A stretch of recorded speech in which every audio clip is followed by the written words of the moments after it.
নমস্কার বন্ধুরা, flavours of Arpita's চ্যানেলে তোমাদের সবাইকে স্বাগত জানিয়ে আজকের রেসিপিটি শুরু করছি। তো আজকে আমি বানাবো দই রুই। এই গরমকালে দইটা যেন আমাদের শরীরের পক্ষে একটা অতুলনীয় জিনিস।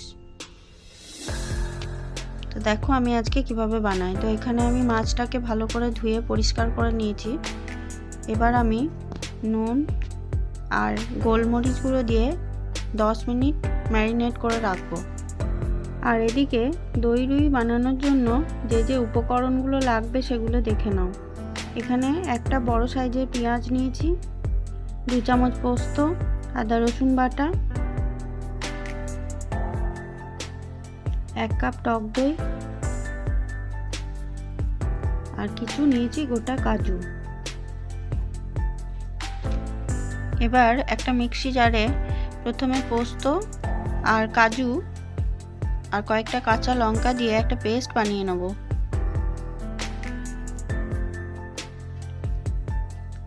তারপর দিয়ে দিচ্ছি টক দই। টক দইটা একটু মিক্সি জারে ফেটিয়ে নেব।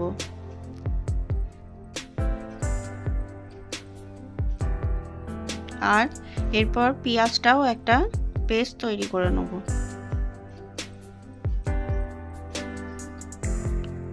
এখানে পেঁয়াজটা পেস্ট হয়ে গেছে, টক দইটা ফেটিয়ে নিয়েছি আর পোস্ত কাজু আর কাঁচা লঙ্কার পেস্ট বানিয়ে নিয়েছি আর এখানে আদা রসুন বাটা। এবার কড়াইয়ের মধ্যে দিয়ে দিচ্ছি সর্ষের তেল। এটা তোমরা সাদা তেলেও করতে পারো, কিন্তু আমি এটা সর্ষের তেলেই বানিয়েছি। তো এবার তেলটা ভালোভাবে গরম হয়ে গেলে মাছগুলো দিয়ে দিচ্ছি। মাছটা খুব বেশি ভাজবো না,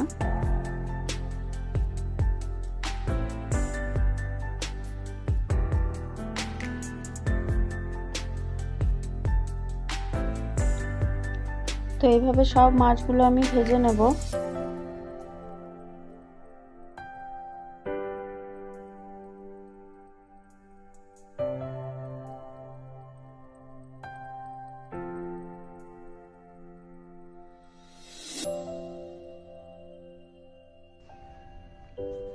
মাছগুলো ভাজা হয়ে গেলে এবার ওই তেলের মধ্যেই দিয়ে দেব একটা শুকনো লঙ্কা আর কিছুটা গোটা গরম মশলা ফোড়নে।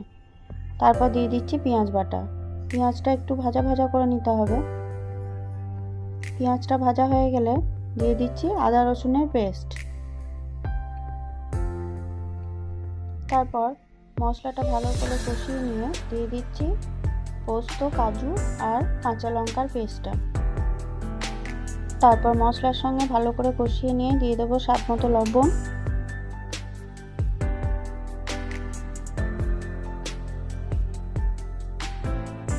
তারপর দিয়ে দেবো ফেটানো টক দই।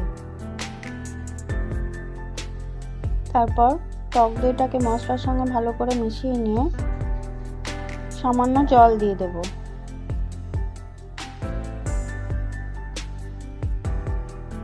এরপর দিয়ে দেবো বেশ কিছুটা পরিমাণ চিনি, যাতে নুন চিনির ব্যালেন্সটা ঠিক হয়।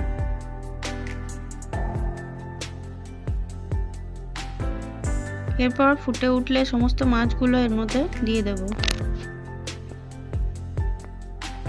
মাছগুলো দিয়ে কিছুক্ষণ ফুটিয়ে নিতে হবে, তাহলে মাছটা খেতে বেশ জুসি আর নরম হয়। আর এরপর সামান্য ঘি ছড়িয়ে দিলেই রেডি আমাদের অনুষ্ঠান বাড়ির মতো দই রুই। আমার এই রেসিপিটি যদি তোমাদের ভালো লেগে থাকে তাহলে আমার চ্যানেলটিকে অবশ্যই লাইক, শেয়ার আর সাবস্ক্রাইব করে দিও।